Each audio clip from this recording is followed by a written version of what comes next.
palavra de Deus, ela nos fala da necessidade de restauração contínua na nossa vida. E a respeito dessa necessidade, eu quero compartilhar com você aquilo que Deus colocou no meu coração a respeito do livro de Neemias. Neemias foi um dos exilados que foi levado nos 70 anos de cativeiro na Babilônia para a terra da Babilônia, para outra terra, para a Pérsia. E ali Neemias ele servia como copeiro do rei. E ele estava ali vivendo uma vida relativamente boa. Eu imagino Neemias hoje como alguém que vai para outra nação e consegue um bom emprego, passa até mesmo num concurso público. Estava servindo dentro do Palácio Real. E ele encontra-se com seu irmão de sangue e pergunta como vai Jerusalém. Ele era judeu e pergunta como é que está Jerusalém. E o irmão dele, Hanani, ele conta da situação, da desolação, da ruína, da desgraça que está Jerusalém. E Neemias toma aquela dor para si. Ele fica em silêncio durante muitos dias, ele ora, ele jejua, ele busca a presença de Deus. Ele se arrepende pelo povo e não apenas por ele. Ele pede perdão, ele faz menção diante de Deus das promessas de Deus que havia sobre o povo de Israel. E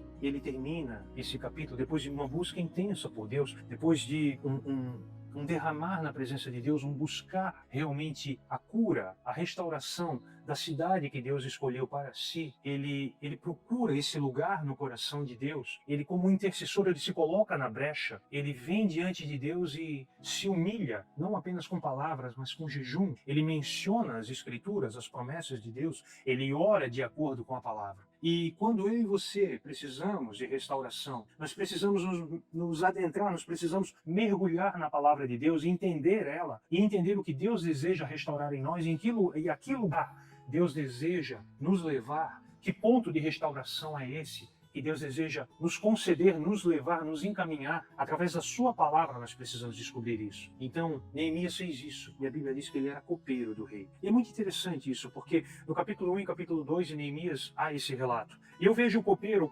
ele era como que um garçom, mas mais do que isso. Naquela época havia muita traição, havia muitos motins, muitas tentativas de golpe, então era muito comum os reis serem envenenados. E Neemias ele era o cara que provava da comida, que bebia da bebida do rei. Antes do rei, ele servia meio como que cobaia. Eu acredito que da maneira que eles conviviam e que a Bíblia nos permite interpretar daquilo que ela revela, eu acredito que havia uma certa amizade entre eles. Porque o homem ele tem uma necessidade de ter com quem conversar, de com quem extravasar, de ter com quem rir, de ter com quem contar piadas, de ter com quem desfrutar a amizade realmente. E eu acredito que o rei e Neemias tinham essa amizade, porque algum tempo depois, quando Neemias vai servir vinho ao rei, o rei percebe que ele está triste. E somente amigos, somente alguém com sensibilidade e que conhece alguém profundamente vai perceber alguma mudança no teu semblante, o teu cônjuge vai perceber, alguém que te ama, os teus pais, os teus irmãos, aqueles que convivem contigo vão perceber de fato e de verdade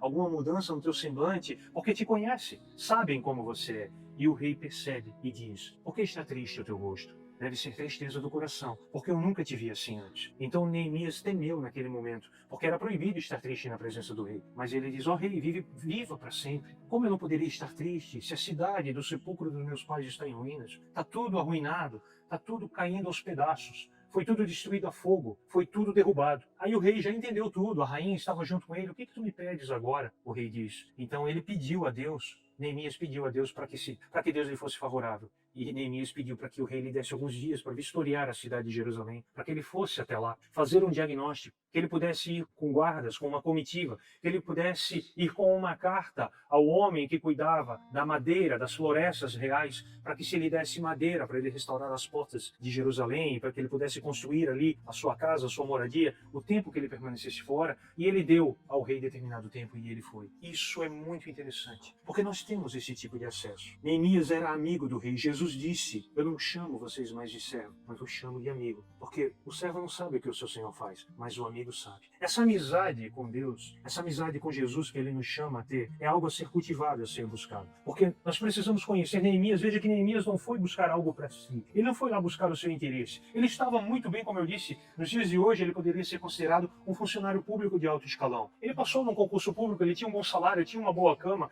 ele tinha o seu conforto. Ele poderia pensar somente em si mesmo e esquecer Jerusalém, que se dane, eu vou viver a minha boa vida. Exemplo de Esther também, a rainha Esther poderia pensar: Israel que se dane, o povo judeu que se dane, eu estou bem, mas agora a vida dela estava em risco. Mas voltando para Neemias, a Bíblia diz que Jesus diz em João: se estiverdes em mim, as minhas palavras estiverem em vós, pedireis o que quiseres, e vos será feito. Veja que estar em Deus, e as palavras dele em nós podemos pedir o que quisermos, mas estar em Deus não é pedir para nós mesmos, é como Neemias estava em Deus, e as palavras de Deus dentro dele. Ele não pediu para si, ele pediu a vontade de Deus. Ele pediu aquilo que era o anseio do coração de Deus, e Deus concedeu. Deus lhe proveu toda a estrutura, Deus lhe proveu todo o material, lhe guarneceu de guardas, de material, de homens para acompanhá-lo, de uma comitiva e da boa vontade do rei para cumprir o seu propósito. Ele era amigo do rei e nós somos amigos de Jesus se estivermos nele e com ele. Eu li recentemente uma frase do Tim Keller dizendo: somente uma criança, um bebê, um filho teria coragem de acordar um rei às 3 horas da manhã para pedir um copo d'água. Nós temos esse tipo de acesso. Nós somos filhos do rei e podemos acordar, podemos incomodar o nosso rei, o nosso pai, a hora que for, para pedir um copo d'água ou muito mais do que isso. Neemias conhecia esse acesso. Neemias praticava as disciplinas espirituais. Orou, jejuou, conhecia a palavra porque meditava nela e fez uso desse acesso. Amém? Nós vamos continuar no próximo vídeo. Essa jornada de Neemias, essa jornada de restauração. Mas tenha em mente, em primeiro lugar, que Deus tem um lugar para você, privilegiado no coração dele. Você tem esse tipo de acesso. E muitas vezes nós não usamos esse acesso por negligência, porque não queremos. Mas saiba que você tem esse tipo de acesso para cumprir na tua vida não a tua vontade, mas a vontade de Deus e te restaurar naquelas áreas que Deus deseja restaurar você. Amém? A gente continua no próximo vídeo. E até lá, eu desejo que Jesus Cristo, o Filho do Deus vivo, que veio em carne, te abençoe e te guarde nele e para ele até a vinda dele. Amém?